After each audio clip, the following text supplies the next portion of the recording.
Hey guys, welcome back to At Home with Lady Cinnamon. Today I will be showing you how I made these super easy decoupage Easter eggs in this pretty chinoiserie pattern. And guys, we're gonna jump right in. Super easy, super fun. So I picked these eggs up from the Dollar Tree and the $3 aisle. They do come with feathers on them, so I'm just going to remove all of the feathers, the little bit of glue, and the actual jute string that's joining them together. And guys, we'll get started with our eggs.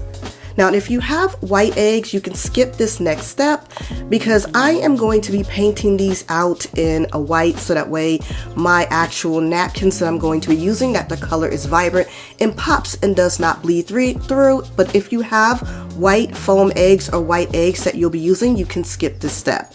I also like to put mine on these skewers. I keep these once I reuse them because they're perfect for when you want to do these types of DIYs or crafts, and it makes everything so simple and easy for drying. Once I got all of my eggs painted out in a white, then I've set them to the side and then we'll be all ready to get started with our napkins.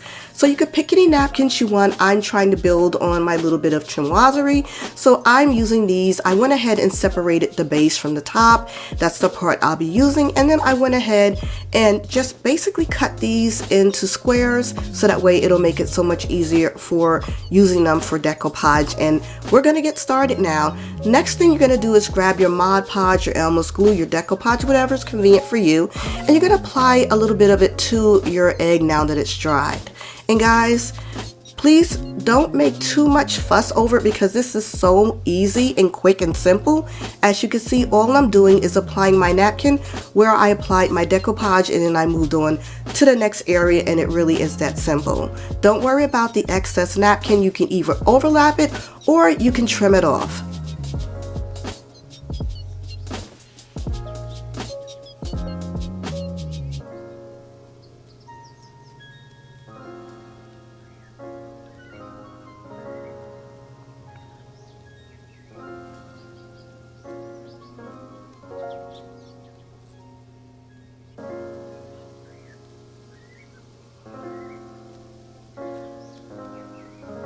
Now for this, the only recommendation would be not to use a sponge brush, but to use a soft bristle brush. You could even get these from the Dollar Tree.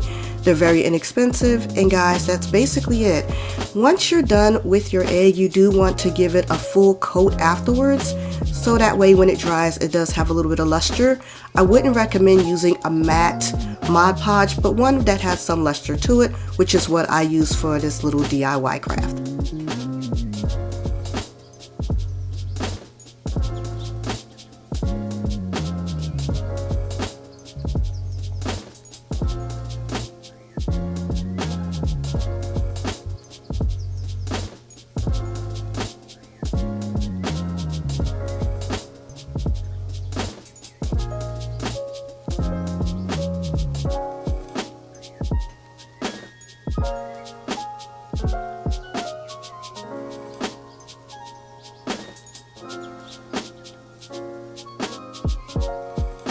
So now that I'm done covering it, I'm just going to go back over the entire egg with a coating of the Mod Podge.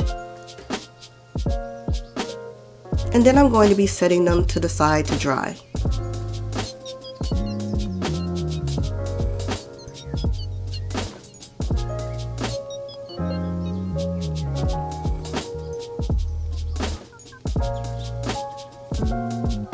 And now that they're all dry, guys, these turned out so amazing. They're perfect for adding to your Easter decor or spring decor. I think they look so pretty and vibrant, and that first coat of white paint is really allowing them to pop so the undercolor doesn't bleed through. So I hope you like the way these turned out. I absolutely love these. They look fabulous. Don't forget to give it a thumbs up. It really helps my channel out so much. And hit the bell twice when you do subscribe so you'll know whenever I upload a new video. Thank you guys so much for watching to the end, and I hope to see you in the next video.